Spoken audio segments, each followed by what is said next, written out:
Greetings. 100 years ago, T.S. Eliot wrote one of the most acclaimed modernist poems, The Wasteland. It's a beautiful, difficult, haunting poem. It's challenging in many ways, painful in some, and yet it has a beautiful message of hope at the end. And that final message of the poem, it was inspired by a Sanskrit scripture, specifically the Brhad-Aranyaka Upanishad, the oldest of all the Upanishads at probably 800 BC, which Eliot read in the original Sanskrit while at Oxford, because he studied Greek, Latin, and Sanskrit while he was there. And so his reading of that Upanishad, specifically the 5th chapter of it, inspired the final portion of The Wasteland, which is a long poem. It takes about 25 minutes to read in total. And I'm going to read an edited version of that, an abridged version of that. So I don't know, maybe 10, 12, 15 minutes long, something like that. And I'd really like to dedicate this dramatic reading of The Wasteland to the people of Ukraine, especially. I want to dedicate it, in fact, to everyone who can relate to the poem, but especially the people of Ukraine. They have had a hard time of it in the month of April 2022. And the poem begins with those famous words, April is the cruelest month. And certainly it has been for the Ukrainians. So it's an interesting poem. If you don't know it, it starts out with some very beautiful imagery. It gets pretty dark and desolate in the middle. And then comes this ray of hope at the end as the thunder speaks the sacred syllable da, the Sanskrit syllable da, which is then interpreted in different ways. According to the traditional text, the syllable da is interpreted as 3 different words beginning with that syllable by these 3 different groups of beings: humans, gods, and titans.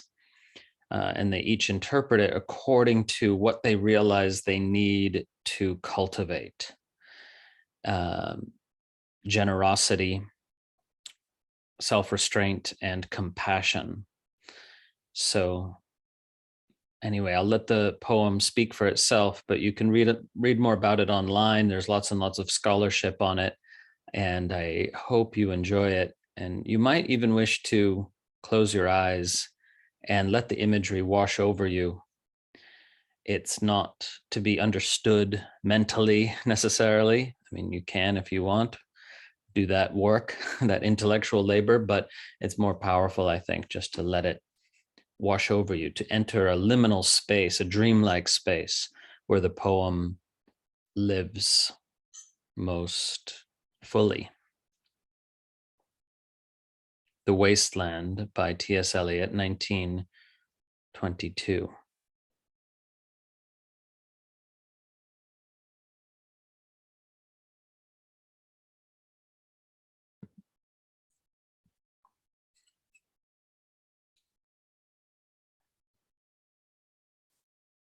April is the cruelest month, breeding lilacs out of the dead land, mixing memory and desire, stirring dull roots with spring rain.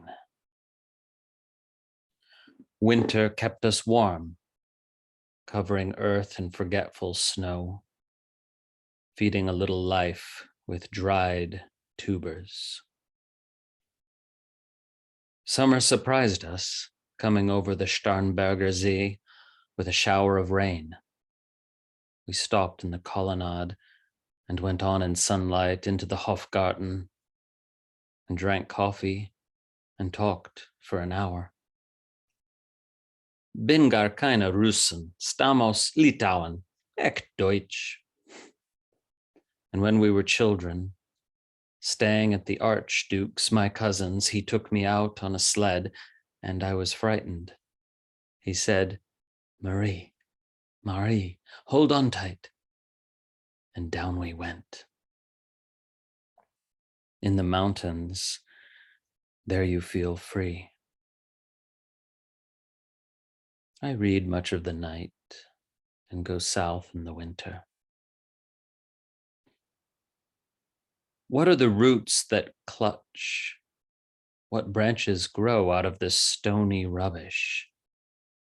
Son of man, you cannot say or guess, for you know only a heap of broken images, where the sun beats and the dead tree gives no shelter, the cricket no relief, and the dry stone no sound of water. Only there is shadow under this red rock. Come in under the shadow of this red rock, and I will show you something different from either your shadow at morning striding behind you or your shadow at evening rising to meet you. I will show you fear in a handful of dust.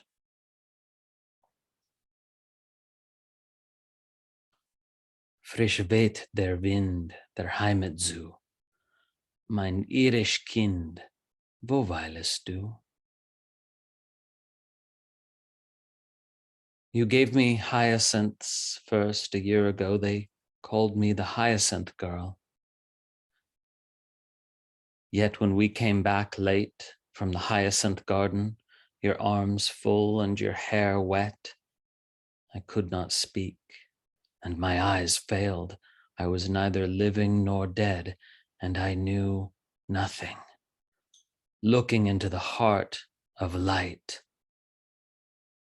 the silence.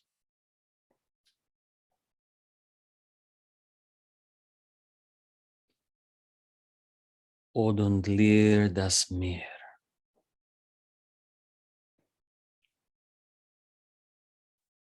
Madame Sosistrus, famous clairvoyant, had a bad cold, nevertheless is known to be the wisest woman in Europe, with a wicked pack of cards. Here, said she, is your card, the drowned Phoenician sailor. Those are pearls that were his eyes. Look. Here is Belladonna, the lady of the rocks, the lady of situations. Here is the man with 3 staves, and here the wheel, and here is the one-eyed merchant. And this card, which is blank, is something he carries on his back, which I am forbidden to see. I do not find the hanged man. Fear death by water. I see crowds of people walking around in a ring. Thank you.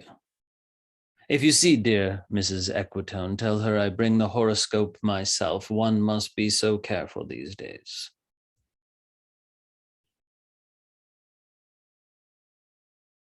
Unreal city. Under the brown fog of a winter dawn, a crowd flowed over London Bridge. So many. I had not thought death had undone so many. Sighs, short and infrequent, were exhaled, and each man fixed his eyes before his feet, flowed up the hill and down King William Street to where St. Mary Woolnoth kept the hours with a dead sound on the final stroke of 9. There I saw one I knew and stopped him, crying, Stetson, you who were with me in the ships at Maillet. That corpse you planted last year in your garden, has it begun to sprout? Will it bloom this year? Or has the sudden frost disturbed its bed? No, keep the dog far hence that's friend to men, or with his nails he'll dig it up again. You, hypocrite lecteur, mon semblable, mon frère.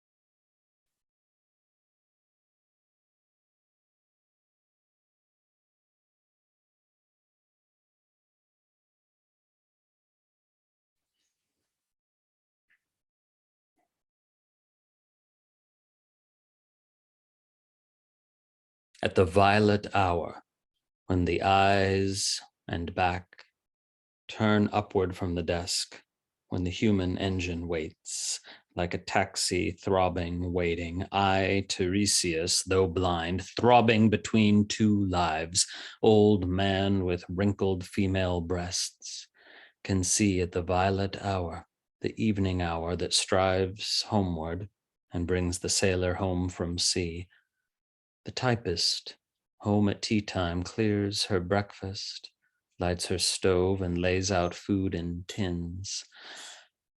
Out of the window, perilously spread, her drawing combinations touched by the sun's last rays. On the divan are piled at night her bed, stockings, slippers, camisoles, and stays. I, Tiresias, old man with wrinkled dugs, perceived the scene and foretold the rest. I too awaited the expected guest. He, the young man carbuncular, arrives, a small house agent's clerk, with one bold stare, one of the low on whom assurance sits as a silk hat on a Bradford millionaire. The time is now propitious, as he guesses. The meal is ended. She is bored and tired, endeavors to engage her in caresses which are still unreproved if undesired. Flushed and decided, he assaults at once. Exploring hands encounter no defense. His vanity requires no response and makes a welcome of indifference. And I, Tiresias, have foresuffered all, enacted on this same divan or bed. I who have sat by Thebes below the wall and walked among the lowest of the dead. Bestows one final patronizing kiss and gropes his way, finding the stairs unlit. She turns and looks a moment in the glass, hardly aware of her departed lover. Her brain allows one half-formed thought to pass. Well, now that's done, and I'm glad it's over. When lovely woman stoops to folly and paces about her room again alone, she smooths her hair with automatic hand and puts a record on the gramophone.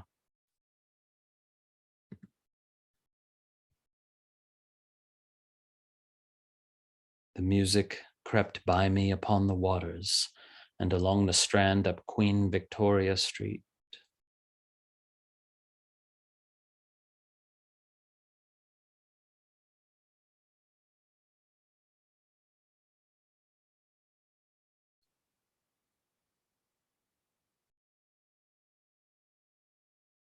To Carthage then I came, burning, burning, burning, burning. O Lord, thou pluckest me out. O Lord, thou pluckest, burning.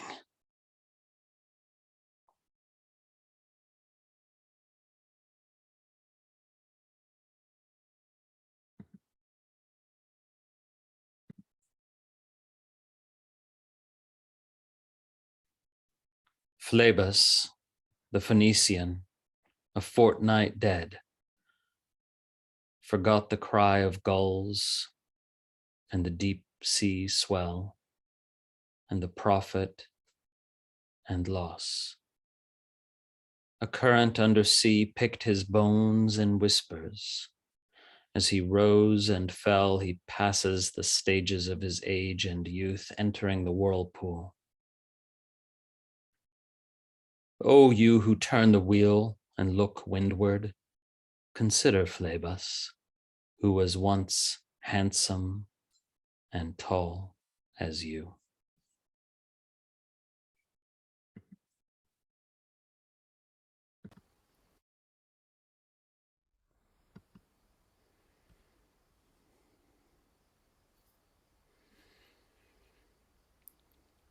After the torchlight red on sweaty faces, after the frosty silence in the gardens, after the agony in stony places, the shouting and the crying, prison and palace and reverberation of thunder of spring over distant mountains. He who was living is now dead. We who were living are now dying. With a little patience. Here is no water, but only rock. Rock and no water, and the sandy road. The road winding above among the mountains, which are mountains of rock without water. If there were water, we should stop and drink. Amongst the rock one cannot stop or think. Sweat is dry and feet are in the sand. If there were only water amongst the rock, dead mountain mouth of carious teeth that cannot spit. Here one can neither stand nor lie nor sit. There is not even silence in the mountains, but dry, sterile thunder without rain. There is not even solitude in the mountains, but red, sullen faces sneer and snarl from doors of mud-cracked houses. If there were water, and no rock. If there were rock, and also water, a spring, a pool among the rock, if there were the sound of water only, not the cicada and dry grass singing, but sound of water over a rock where the hermit thrush sings in the pine trees. Drip, drop, drip, drop, drop, drop. But there is no water. Who is the third who walks always beside you? When I count, there are only you and I together, but when I look ahead up the white road, there is always another one walking beside you, gliding, wrapped in a brown mantle, hooded. I do not know whether a man or a woman, but who is that on the other side of you? What is that sound high in the air? Murmur of maternal lamentation. Who are those hooded hordes swarming over endless plains, stumbling in cracked earth, ringed by the flat horizon only? What is the city over the mountains? Cracks and reforms and bursts in the violet air. Falling towers. Jerusalem, Athens, Alexandria, Vienna, London. Unreal.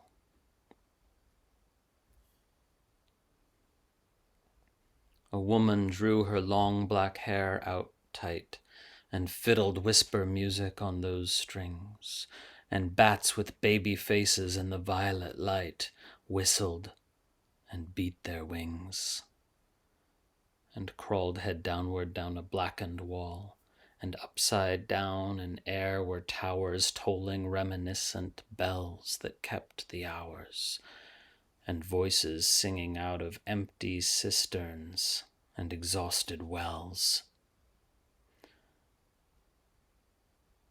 In this decayed hole among the mountains, in the faint moonlight, The grass is singing.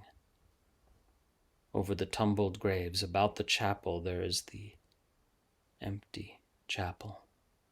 Only the wind's home. It has no windows, and the door swings. Dry bones can harm no one. Only a cock stood on the roof tree. Cuckoo-cuckoo! Cuckoo! In a flash of lightning. Then a damp gust, bringing rain. Bringing rain. Ganga was sunken, and the limp leaves waited for rain, while the black clouds gathered far distant over Himavant. The jungle crouched, humped in silence. Then spoke the thunder.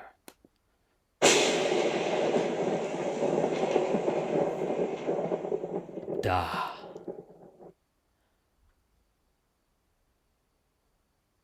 Datta. What have we given? My friend, blood shaking my heart, the awful daring of a moment's surrender, which an age of prudence can never retract. By this, and by this only, we have existed, which is not to be found in our obituaries, or in memories draped by the beneficent spider, or under seals broken by the lean solicitor in our empty rooms.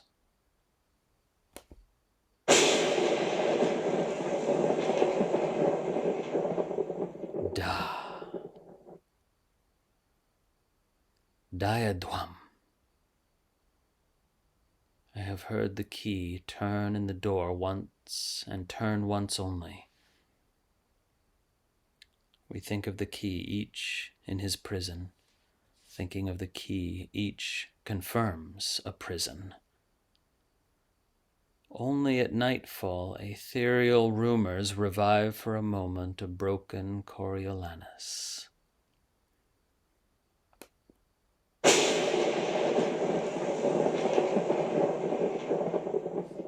Da. Damyata. The boat responded gaily to the hand expert with sail and oar. The sea was calm. Your heart would have responded gaily when invited, beating obedient to controlling hands. I sat upon the shore, fishing, with the arid plain now behind me. Shall I at least set my lands in order? London Bridge is falling down, falling down, falling down. Poi s'ascose nel fuoco che glia fina. Then he hid himself in the refining fire.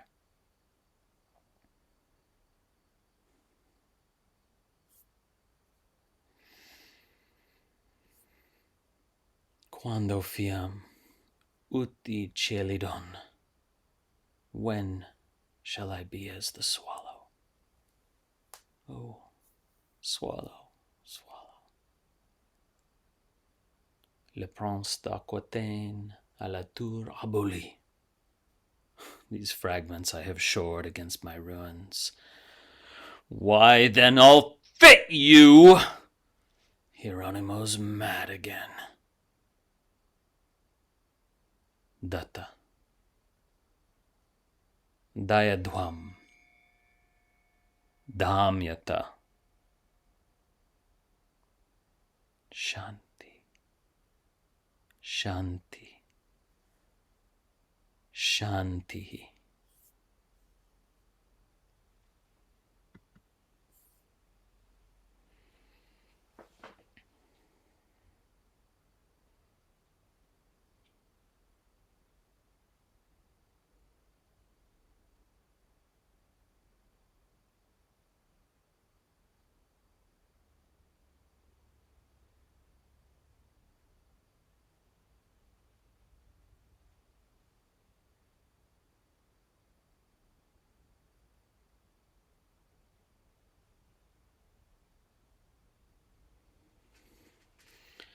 dedicated to the people of Ukraine and all those in the world for whom April was indeed the cruelest month. A brief verbal footnote on the Sanskrit words in the poem. Datta means given.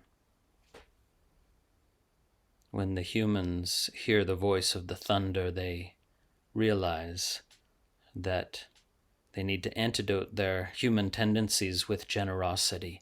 And that's why Eliot writes, "What have we given?" And when the gods hear the voice of the thunder, they interpret it as the word damyata, which means control yourselves. For the gods realize that they need self-restraint to antidote their tendency to indulge endlessly in refined pleasures. And when the Titans, the Asuras, hear the voice of the thunder, they interpret it to mean dayadhvam, be compassionate, for they realize that they must antidote their aggressive tendencies by cultivating compassion.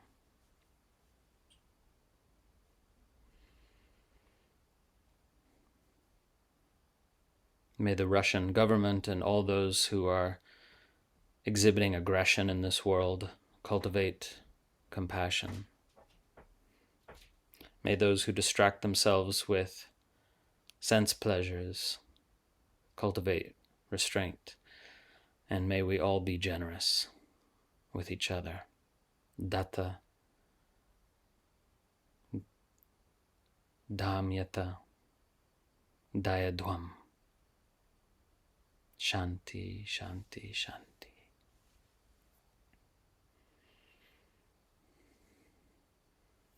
And of course, with the tip of the hat to the great poet T.S. Eliot, who wrote it 100 years ago. Om.